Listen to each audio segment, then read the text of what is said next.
All right. I'm going to call this episode something like Why I'm Thinking of Leaving the West Permanently. Now, I'm in the early stages of researching this option, so I don't have definitive answers, but I am certainly seeking ways to leave the US, and here are some of the reasons. So, if you look at an organization, a company, a group of people, the most important thing in success of that group and that people is an aligned vision and an aligned set of culture, a set of values, morals, and ethics. And so, zooming out and looking at the West collectively and what it seems like to be the leader's vision in the West, the leader's mission in the West, and the morals and ethics and values of the West, I have to ask myself, is this someplace I see myself being for the next 5 years, 10 years, 40 years? And unequivocally, I come to the answer no. Whether you look at the dating world in the West and the breakdown of relationships, the statistics involved there, whether you look at the behavior of leaders in the West, both in government and outside in businesses, whether you look at the impacts of those actions and behaviors from government and non-government leaders. Everything I look at from all of the inputs spells significant troubles as an output in the near term and in the long term. So let's go over some of those data points that when I look at stuff, it signals to me a collapsing of the West. So here's just one example, one data point. This isn't the reason, it is a reason that adds into the sum total. The United States supplied Taiwan with unusable weapons and equipment from November 2023 to March 2024. And let's read about why they're unusable. More than 340 of the 504 pallets of supplies suffered water damage while sitting at Travis Air Force Base for more than 3 months, awaiting transport to Taiwan. In December 2023, 120 water damaged pallets of moldy bulletproof vests were delivered to Taiwan. Taiwan also received 2.7 million expired cartridges in improper packaging. So when you start seeing quality go down and you start seeing a government body that can't execute on very simple things, pallets sitting out getting moldy and the contents of the pallets becoming unusable, that is the sign that the government is not focused on the right things and that it doesn't have the right people in the right positions. What are these people preoccupied with that we're letting millions of dollars sit and rot and get moldy? All right, let's watch this video now. Ohio. Well, I am a resident of Springfield, Ohio, and it is not fake news. There is an issue with them that we have in our local park. They literally have ducks down there that the park takes care of, and it's where they live, and they are being killed and eaten. And as far as people's personal pets, I've heard stories, but I can't answer to that personally because I don't know. But I can tell you, because this is the car channel, I do car content, I can approach this story from the car issue. And when I say that, I mean their driving issues. I've witnessed this.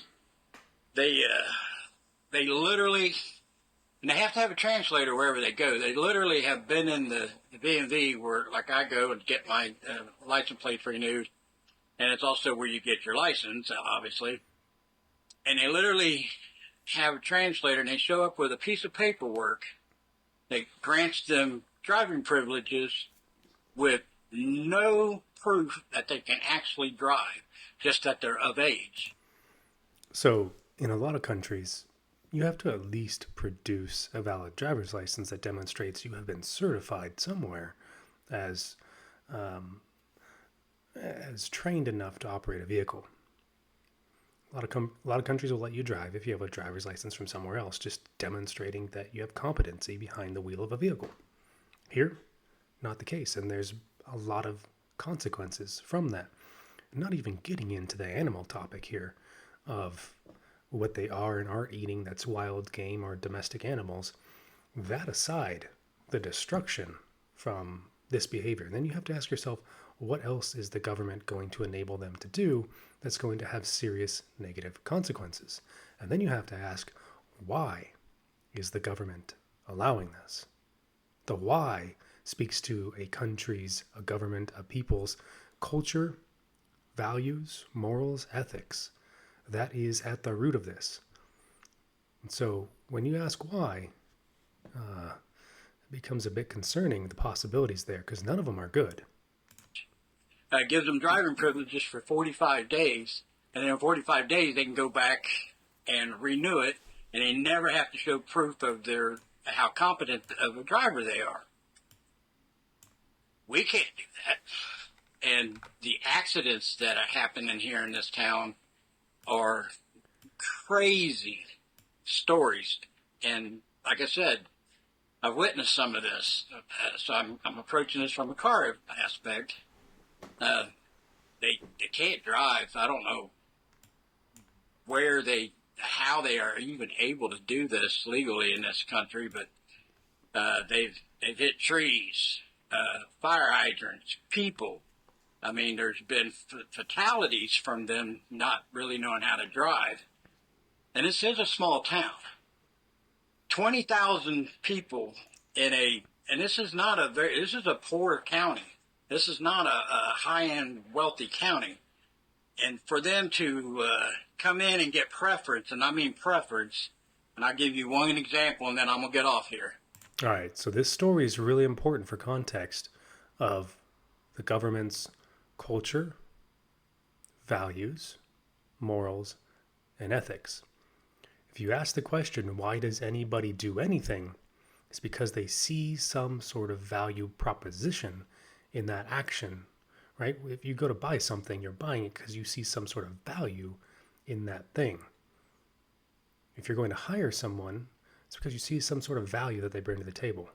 If you're looking for a job and you're marketing yourself, you should be trying to create some sort of value to the position in the company that you're applying for. It's all about a value proposition. So values are at the root of this. Keep that in mind. I have a brother who is disabled, and he's in a low-income apartment complex, and they were building new homes. They're attached to each other. They're not like apartments. They're all single floor because he can't get up and down the stairs, so he has to have a single floor deal with a scooter, a little mobile scooter and stuff. But anyways, he had been on this waiting list for this new housing development for low income and disabled people. And he checked periodically and see where he's at on the list, because they'll tell you, well, you've got so many people ahead of you, and he pretty much knew where he was on the list, and he was getting close. This last time he called and checked on it, they gave him a number, and he's like, well, that's not where I was before. It looks like I went backwards on the list. Why? Well, I guess the Haitians, for whatever reason, for whatever political umbrella they are here under, got pushed to the front of the line. All right. So devaluing your own disabled citizens and valuing people who are not your citizens by moving them to the front of the line. So I've had this theory for quite some time. If you want to decrease inflation, it's not just about not printing money. You need people to output more per capita at a lower cost, a lower wage. So if you have people in your society who are no longer contributing to the workforce but have money to spend, that is money chasing goods and services, but those people are not outputting anything. You see the equation here. So the Federal Reserve, the central banks, the government, they can't make companies output more. They can only print money or pull liquidity out of the system by not issuing bonds as the Treasury and allowing banks to buy them, which infuses money into the government, allowing them to spend into the economy, or by banks not loaning money out to private sources or private entities, which then pulls liquidity out of the market. So all they've had historically was the ability to manipulate inflation using monetary policy and fiscal practices. However, if you push people out of the system who are not contributing to output, what does that do? That decreases demand because those people no longer have the money to chase goods and services, or the ability to, likely resulting in the death of people, realistically. More homelessness, more death, lower lifespans. And then you bring into the equation certain medical stuff that happened over the past few years, and the portion of the population that was most susceptible to having injuries from that and from experiencing significant illness and sickness and death from the exaggerated flu itself. And it starts to paint a picture of ways to decrease demand for goods and services, which brings prices down because there's now more goods and services per person and less money chasing goods and services, and all of a sudden prices collapse. But the quality of life and the standard of living increases. And so it's very confusing to see what's actually happening. And there are certain organizations, I'm sure you've heard of them, that have that as their policy on their websites. And there's a certain presidential candidate right now that she has said she supports doing this to increase the standard of living for the average individual. So now my brother has to wait even longer because of the Haitians, and they're not disabled. They're getting special preference for how. Special preference, value. The government, this government doing this, sees some sort of value in putting these people ahead of those people, like his disabled brother. What is the value proposition? People don't do stuff for just any reason. People are chasing this idea of, well, they're trying to create future voters. That might be an ancillary thing, but I think what they're really chasing after is decreasing inflation by creating cheaper labor. And these people are staying in homes of 10 to 20 people in a home. You're getting more workers per housing unit and cheaper labor, and you're pushing your own population out. Just look at that context. Housing that really should be, I hate to sound bad, but it should be for a U.S. citizen first. So you see the conflict of values here. The U.S. citizens are saying, this stuff should be for U.S. citizens. We paid taxes for this. Some of us served in the military for this. We've worked hard to support the U.S. citizens, and now we're giving it away to non-U.S. citizens. So you have to ask, who stands to benefit from this?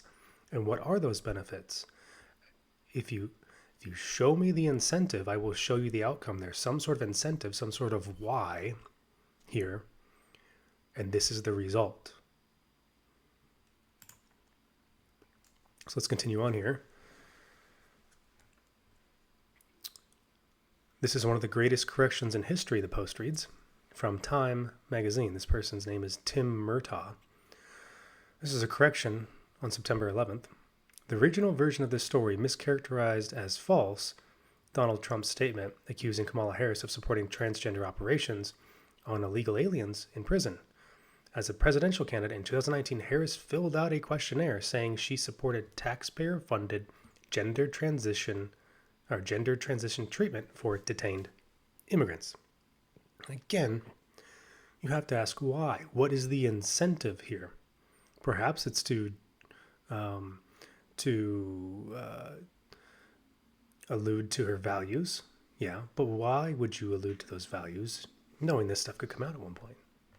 And why are we spending U.S. taxpayer fund money on gender transition treatment at all, but especially for detained immigrants? It's almost like they're creating the new serfs and eunuchs here that can't repopulate, but at least they can contribute to output. Continuing on, this is labeled as outrageous. This reads the headline here. A widow of Fire Department of New York chief singles out President Biden's remarks about his plans to attend the 9/11 ceremony and blasts the government for entertaining the thought of granting terrorists a plea deal. So now we're seeing our government entertaining the idea of granting a plea deal to terrorists, while we see other countries are enacting the death penalty upon 2 U.S. citizens who were involved in a coup attempt, and even that leader's own son, who was involved in the coup attempt, both have been sentenced with the death penalty. This person, Justin Wayne Hasselberg, 34-year-old resident of Norco, was arrested and booked at a criminal detention center in San Bernardino. He is being held without bail. And the reason why? Arson for intentionally igniting the line fire, that massive fire in California right now. Last I checked, it was over 40,000 acres with just unbelievable impact. These are the people inhabiting this country. So you see corrupt politicians, you see corrupt random individuals. Is this a place you see being successful in the next 5 years, 10 years, or 40 years for your lifetime? And if not, what are you still doing living in that place? Regardless of where this is happening, if this was happening in Canada, if this was happening in Germany, if this was happening in South Africa, whatever, why would you stay in a place that's demonstrating all of its morals, values, and ethics, and it's such disgusting behavior? Why would you stay?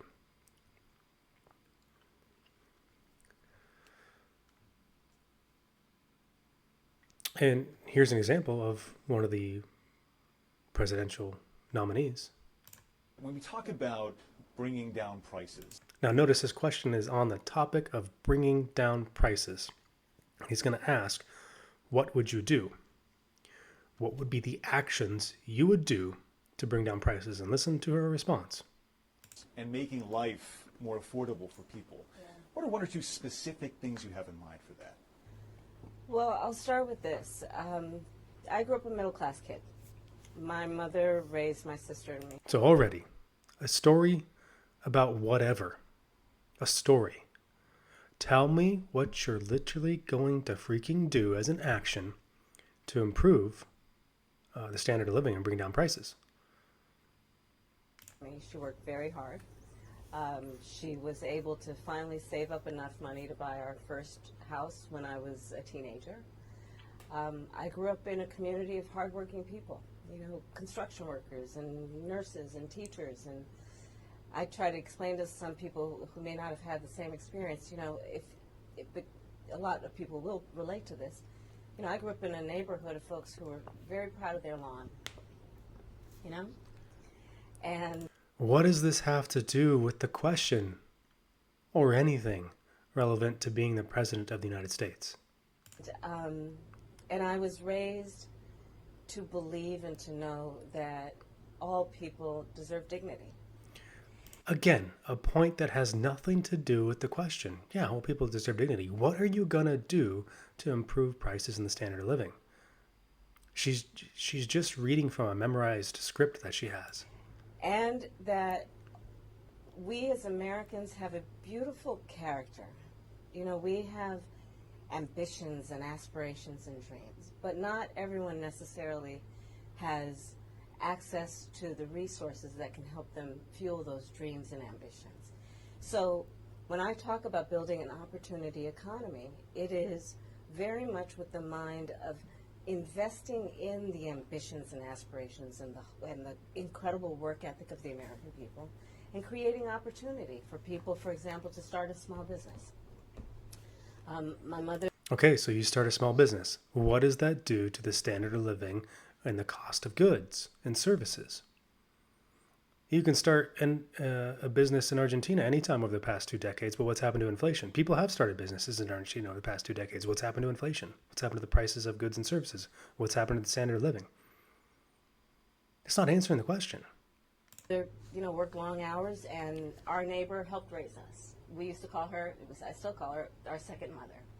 Again, this whole thing demonstrates the U.S. and the West. Why would you stay in a place where this person and this answer is even a consideration for the most supreme position in the U.S. government body? Do you just take a moment and think about how absolutely ridiculous this situation is. And I'm not saying Trump's the answer either. You listen to some of his responses, and it's complete nonsense. This is a project management thing. Define success, define the tasks or the opportunities that you can do to reach that success, build the plan, set the key performance indicators, and communicate the plan, execute the plan, continue to measure, continue to refine. This is a project management thing. What is your project for improving the standard of living for U.S. citizens and to bring down inflation? What projects do you have in mind? And you hear this absolute nonsense. And again, this is why I don't side with one side or the other for politics. That was just a really good example of exactly how much of a clown world our politics are. Every president, Republican or Democrat, has pumped the U.S. national debt to insane levels, yet they keep pushing fiat down our throats. Right, this person's going to push Monero, whatever. I'm not subscribing to that crap either. But just look at this. It doesn't matter who's been president.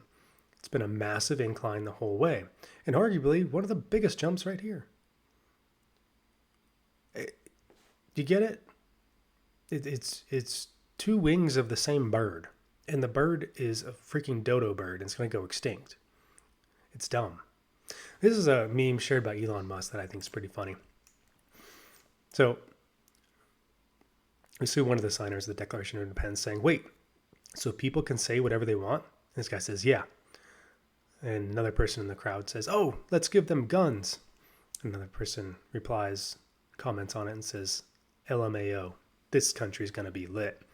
Except we let them usurp all the stuff that's here, and we keep pretending like it still exists, like it's this some sort of great dream we can all obtain. It's not."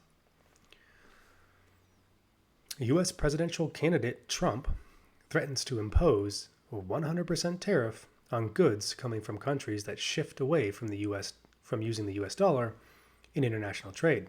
The announcement follows extensive discussions between Trump and his economic advisors about ways to penalize countries engaging in trade with currencies other than the U.S. dollar. Now, this is interesting.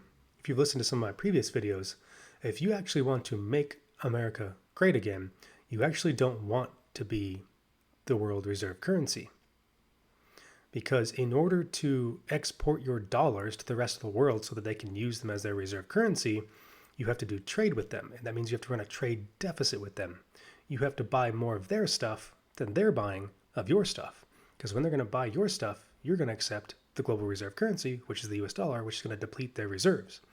And so in order to be the global reserve currency, you have to destroy all of your local manufacturing and production, because you need to incentivize a global trading system where you're exporting dollars and running a trade deficit with all the other countries. And so what does that do to the purchasing power of the dollar in the States? Well, you're losing jobs. Goods are costing more, even though they tell us it costs less. And it's driving up competitiveness in the price of everything here in the United States. You have to destroy your own manufacturing and production in order to be the world reserve currency. If you look at the US debt to GDP ratio just after the end of World War II, it's 121% debt to GDP ratio. And that's about the point where countries fall into this death spiral of not being able to pull themselves out. Because the interest on those payments on the debt, you don't have enough GDP output to answer for it. And so how did the US manage to be right on that edge of falling off the cliff in a downward spiral? Well, we had all of the manufacturing and production in the world. We were creating all of the military weapons, the ships, the stuff and the things for all of the world. And then we gutted that when we went to the petrodollar and became the world reserve currency. And ever since then, what have we seen? Massive inflation, jobs leaving the United States. All right, so on the same notion of values and culture, in the war between, I'm going to call it a war because that's what it is, the war between Ukraine and Russia, we have seen Russia make a concerted effort not to harm civilians and avoid civilian casualties, and also, I would say, rendering aid and service to Ukrainians fleeing the war and military personnel that surrender themselves to the Russians. But conversely, what do we see from Ukraine and thus NATO? Because Ukraine isn't attacking Russia without NATO's approval, as we'll see in a bit. Well, let's go ahead and watch this minute and 47-second video, and you'll see the clash of the cultures. Actions speak louder than words. You can say you're for humanitarian efforts, you can say you're for peace, you can say you're for all this, but look at the actions. So this building behind you, there's kind of four types of buildings in Russia. You have the types of buildings that were built during Stalin's time, and they're very extravagant, and they look like massive palaces, very beautiful palaces. Then you have the ones that were built under Khrushchev, and Khrushchev's buildings are 5 stories or less, because if it was above 5 stories, they had to put an elevator in. And they look like these buildings, but they only go up to 5 stories. Then you have the Brezhnev buildings, which look like the Khrushchev buildings. They're kind of old, dingy, not very beautiful, meant to be highly efficient, but not have any artistic appeal or aesthetics to them. Those go above 5 stories. So this is what maybe a middle class or a poorer people would live in. This isn't where you're housing government officials. This isn't where you're housing heads of state or anything like that. This is where people making kind of lower middle class wages probably live.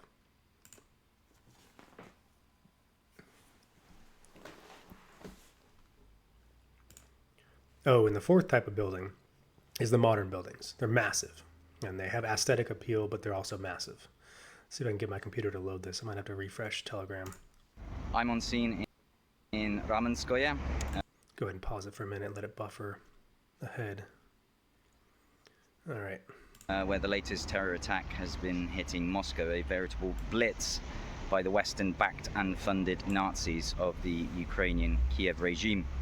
It was a particularly focused and concerted effort to strike at civilians. So again, does this look like a building where you're going to be housing military personnel, government officials, anything like that? They're not staying in these kind of buildings. This is lower middle class or upper lower class. Civilians at 4:15 a.m. when many, if not all, were in their beds. Among the casualties, 8 people, including a 46-year-old woman killed and a 9-year-old child. 144 drones shot down. That's shot down. So that gives you an idea of just how concerted this effort was at targeting a clearly peaceful civilian area. There is a school just behind me here. And do forgive the noise as the heavy machinery continues to clean up the glass and wreckage. Behind me are onlookers of shocked residents who are still trying to come to terms. So let's put this in the context of Russia's attack on Kiev that was very near a hospital and very near children, but completely avoided any casualties towards them, even though the West tried to twist it as if it had. They were very precise and very intentional in trying to mitigate civilian casualties. And the opposite here, we see the West and Ukraine in that, specifically not even trying to mitigate risk or civilian casualties and attacking a civilian structure. With this attack that was, as I say, clearly targeting civilians with no military objects. Antony Blinken has announced that the leader of the Biden crime family will be meeting with the British Foreign Minister, David Lammy, to discuss permission for allowing Ukraine and the Kiev junta to use long... Now there's another point. World leaders are coming to Biden. Think about that. Biden for permission to use weapons in Ukraine. A, do you think the decision hasn't already been made and that's just a show to make it look as if America and the American president still has a say in this? Those would have been private meetings in operational risk measurements way before ever going public. And B, let's say it really is happening in real time and these meetings are real. Western leaders are going to Biden for approval of something. Biden. Think about all the stuff we've seen from Biden over the past 3.5 years, almost 4 years, and put it in that context of world leaders coming to Biden for permission to use weapons in a war. Do you think he is of the sound mind and judgment to be able to make such a decision? Range Western weapons to target Russia, which we can only assume will lead to more scenes like this. To my perspective, this is to try and solicit a reactionary response in the quest to further escalate as the failed Nazi incursion into the Kursk region bears, well, pitiful results amid reports of atrocities against the civilian population there, and all the while the front in the Donbass region for the Ukrainian armed forces collapses as Russia makes more gains. So here's another context piece. This is an attack on Moscow. If you know even a little about Russia, you'll know that a huge portion of its GDP comes from Moscow. So if you disrupt Moscow and cause people to flee, cause fear, uncertainty, doubt, you can cause significant damage to their economy.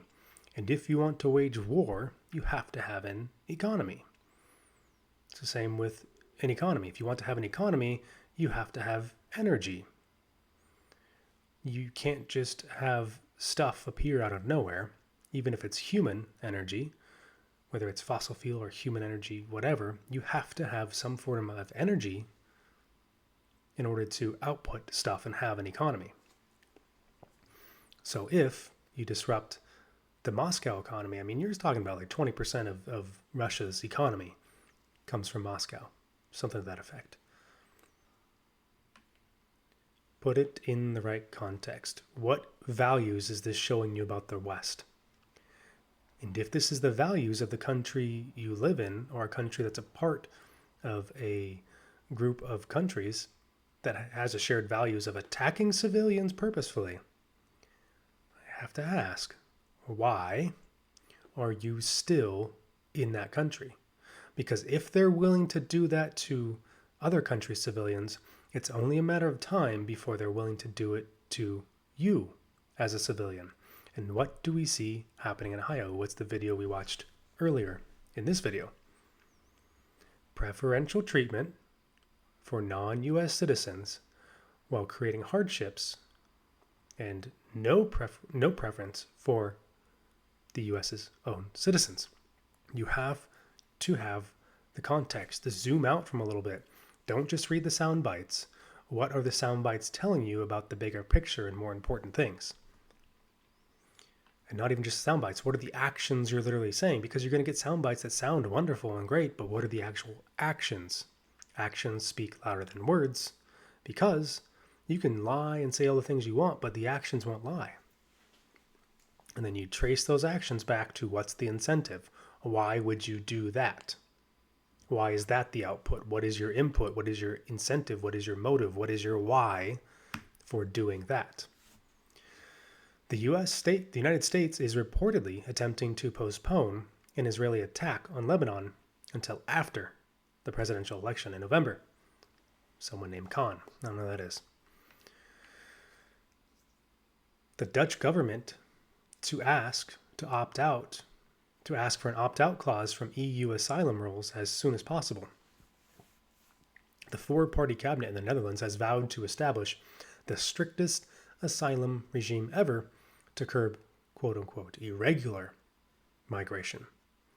The Dutch government of Prime Minister Dick Schoof has confirmed its intention to ask as soon as possible for an opt-out clause from the European Union's migration and asylum rules, an unprecedented move from a founding member state. So even NATO's own countries are saying, all right, we want out of this stuff. The founding members of the EU are saying, okay, we want out of this stuff. If they're saying it, my question to you is, why aren't you saying it? I want out of this stuff, and then making a plan to get out of that stuff. From the feds, the city is to crack down on animal sacrifices in New York City's Jamaica Bay after dog carcasses with snap necks, wounded pigs have been found.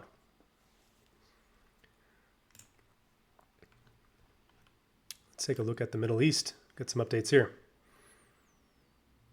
Oil and gas reserves were found in Pakistan, apparently. From today, Israeli Channel 13 Prime says Prime Minister Netanyahu decided to expand the military operation on the northern front against Hezbollah and its allies. So again, we've had this whole narrative built up that all of these forces are going to attack Israel. And so what do we actually see? What is actually happening? Not the words. We see Israel expanding the conflict.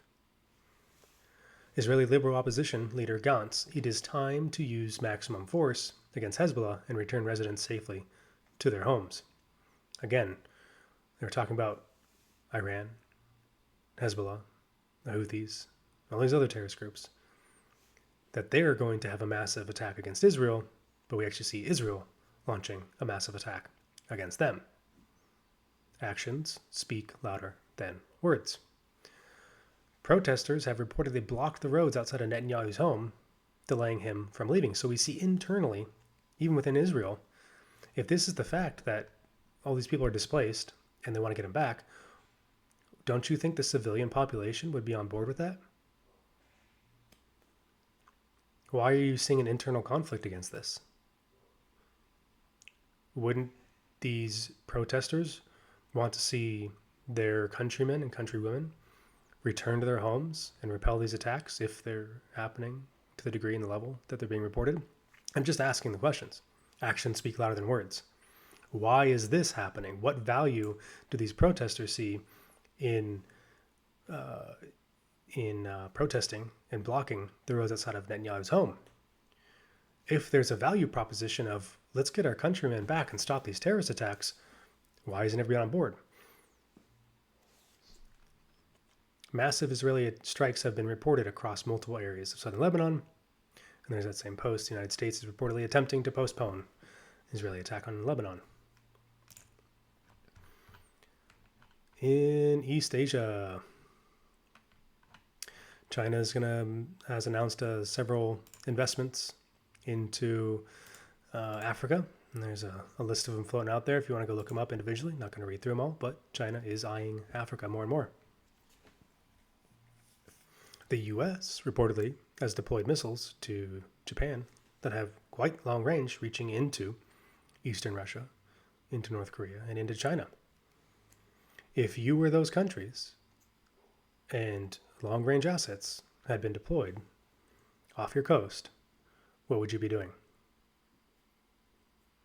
If somebody came and set up an offensive front outside of your house that demonstrates potential to attack your house, how would that make you feel? Would you be kind of paranoid? Would you think of preparing for that and a response to that? Would you perhaps perform an initial strike to counter that potential harm? I mean, just asking the questions. China's building a whole bunch of unmanned surface vehicles, pivoting off of their success in Ukraine. As we know, China is the king of what we call Chinese blueprinting, reverse engineering, and copying people and then building it at massive scale with all their billions of people in production and manufacturing plants, which is key to having a strong economy eventually. They don't have one right now. But if you are the manufacturer and producer of the world's stuff and things, that money will eventually flow to you. That's about all I have today. Again, I started this video with asking the question, looking at the culture, the values, the morals, and the ethics of the West. If you are watching this from the West, I have to ask you, if you strongly oppose those and don't agree with those, why are you staying? Do you see a potential to steer away from that awful behavior in the short term? The answer is no. Next question is, do you see a potential to steer away from that in the long term? The answer is no. Again, my question is, why are you still there? Till next time, stay exponentially aware.